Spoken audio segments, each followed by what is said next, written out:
Dedicated to Eastern and Southern Kentucky, this is WYMT Mountain News at 11. Good evening. I'm Caroline Mueller. We got a nice break from the rain and sunny skies for your Valentine's Day. But now more severe weather is on the way. Governor Andy Beshear declared a state of emergency ahead of weekend storms. The governor also activated the Kentucky Emergency Operations Center and says he has units of the Kentucky National Guard on standby. Our first alert weather days continue through the weekend. Meteorologist Eric Dean has more on what to expect. Eric. All right, good evening, Caroline. Take a look at your first alert. Over the next 24 hours, rain is lit up in red, and the reason why rain is lit up in red is because we're going to start off pretty light throughout the overnight hours into the first part of your Saturday morning. Then it starts to ramp up as we go throughout the afternoon and evening hours. You can see here on your first alert right there how it starts to ramp up in the morning afternoon hours, really picking up throughout the afternoon and evening hours. So here's the latest with live pinpoint Doppler radar. All is quiet right now, but that will change as we go throughout the next several hours. You can see the stationary boundary that's in play by the morning hours is going to turn into a warm front, and watch what happens. We keep that wind out of the south and southwest by Saturday night. Sunday, we'll see our high in the early morning hours. Then we see the front push through, which will drop the temperatures throughout the day and then increase the snow chances. Now, let's take a look here at a localized version of Future View. We'll go ahead and start the clock and take a look here at your Saturday morning. Rain chances start to pick up around the 5 to 7 o'clock time frame. Really starts to get its act together by late morning, early afternoon, and you can see the wind staying out of the south and southwest by Saturday night. Heavy rain continues Saturday night going into your Sunday morning. Here comes your front. Here's 4 a.m. You can see we keep that southwesterly wind in play, but watch what happens as we go throughout the 8, 9 o'clock time frame. Here's 7 a.m. We have temperatures in the 30s, 40s, and 50s. Front swings through. We drop the temperatures into the low to mid 30s by 1 p.m. By 5 o'clock, we're going to hover right around freezing, but that rain chance will be out of here at that time. Then we'll keep a little bit of a snow chance in the forecast throughout the evening hours of Sunday. Now, with that in mind, a little bit of good news, if you will. The heavy rain that we were talking about, for the most part, has shifted a little bit farther to the north and northwest. Doesn't mean we're out of the woods yet. We still have a lot of flooding to deal with, but the 4 to 5 inches of rain that we were talking about is a little bit farther to the north. So the rain is going to start pushing through for the day on Saturday. River flooding and flash flooding will be likely, and then that front's going to swing through. It's going to transition to a little bit of a wintry mix and snow on Sunday. And as we go throughout the next several hours and days, make sure you have the WYMT First Alert Weather app on your device to receive the latest information for your location. Right now, we're sitting at 36 degrees, partly cloudy skies. Our humidity is at 60%. We have a nice calm wind out there at 11 o'clock. The ARH 7-day forecast for the weekend is always in view, has the First Alert weather days for Saturday and Sunday. Again, we'll see a high of 53 on Sunday. Don't let that fool you. We'll see it around 2, 3 o'clock in the morning. Then the front swings through, dropping the temperatures throughout the day. We'll go into the mid-30s for Monday and Tuesday, low 30s for Wednesday, mid-20s. For Thursday, we have a snow chance Tuesday through Thursday, then mostly sunny skies for next Friday with a high of 30. That's the latest First Alert forecast. Caroline. All right, Eric, thank you. Now, potential flooding is a concern for this weekend, and crews at Jakes Branch Fire and Rescue tell us they're hoping for the best, but preparing for the worst. Crews are taking extra precaution by fueling rescue boats and trucks, rounding up ropes and flotation devices, and ensuring all of their equipment is fully ready to be used in a time of emergency. Just we want the community to know that we are going to be here. We're going to be here ready to respond if needed. As the crews are preparing, Battalion Chief Dillon says you should too. Move animals inside, vehicles away from creeks, and most importantly, have a plan. Dillon says they are fully prepared to serve their community, and you can rest easy that they will be ready to take action. The Martin Fire Department is back in action, answering calls 2 weeks after a mass walkout left the city relying on mutual aid. On January 30th, firefighters resigned from the department, citing issues between the department and the city's mayor, Sam Howell. From financial concerns to a lack of support. Now the new chief has taken the helm, and he says 26 new members are on board to respond for the city. With trucks back on the road and the department looking forward. Anything that happened before I accepted chief, telling everybody else. Me and my guys, we're here for the community.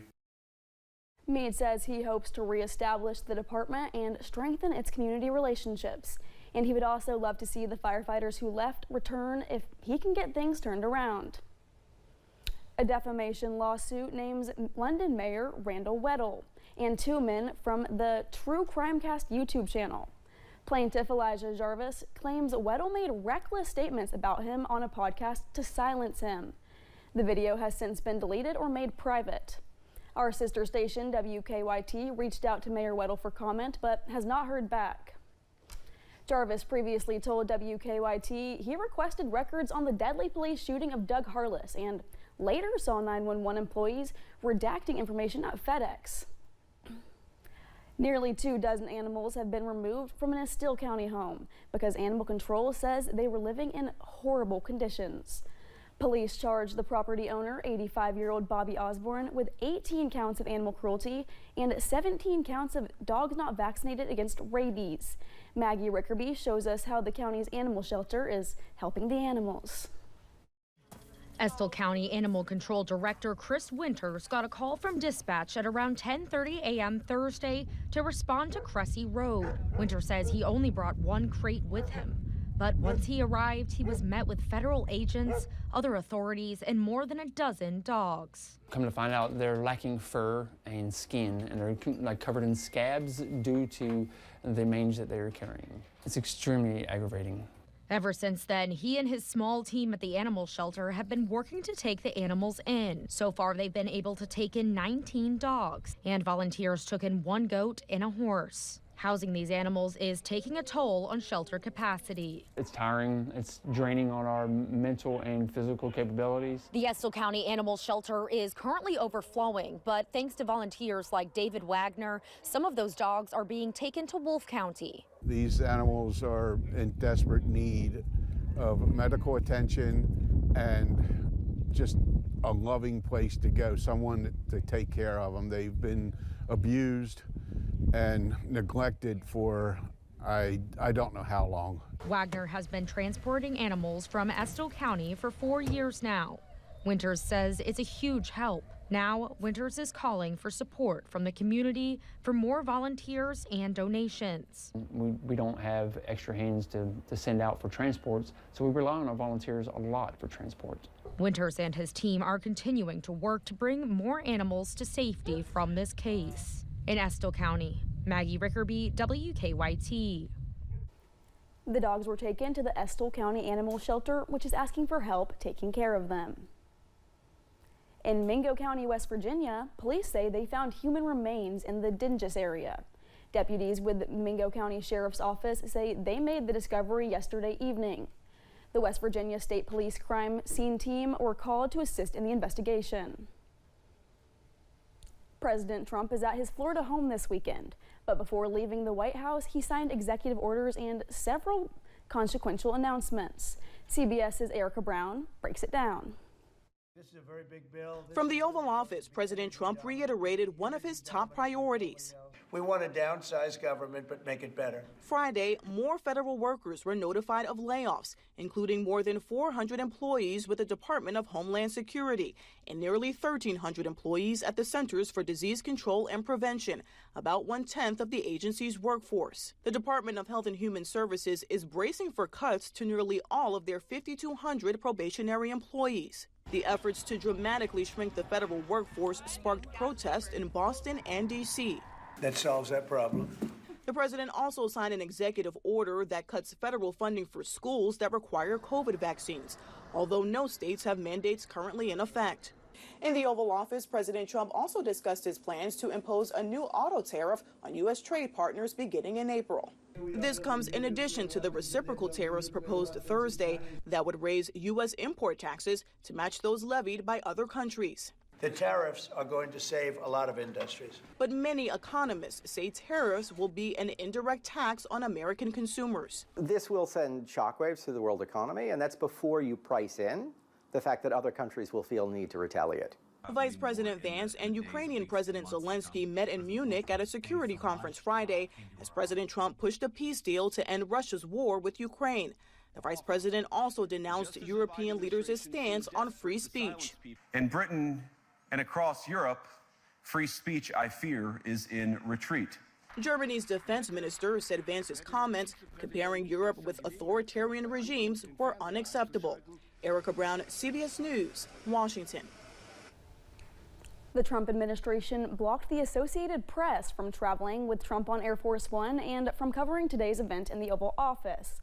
It's part of an ongoing dispute. The news organization says it will continue to use Gulf of Mexico in its reporting and not the Trump name change to the Gulf of America. An adorable pair of golden retrievers delivered Valentine's Day cards to young patients at Children's Memorial Hermann Hospital in Houston, Texas today. Video published by hospital officials show the two dogs, Dexter and Declan, passing out cards to various patients. Dexter and Declan are part of the hospital's Child Life team and work hard alongside their handlers to make the hospital a little less scary for young patients. Thank you for joining us tonight. Stay with us for the ARH Sports Overtime with Armando Berry. Have a great weekend.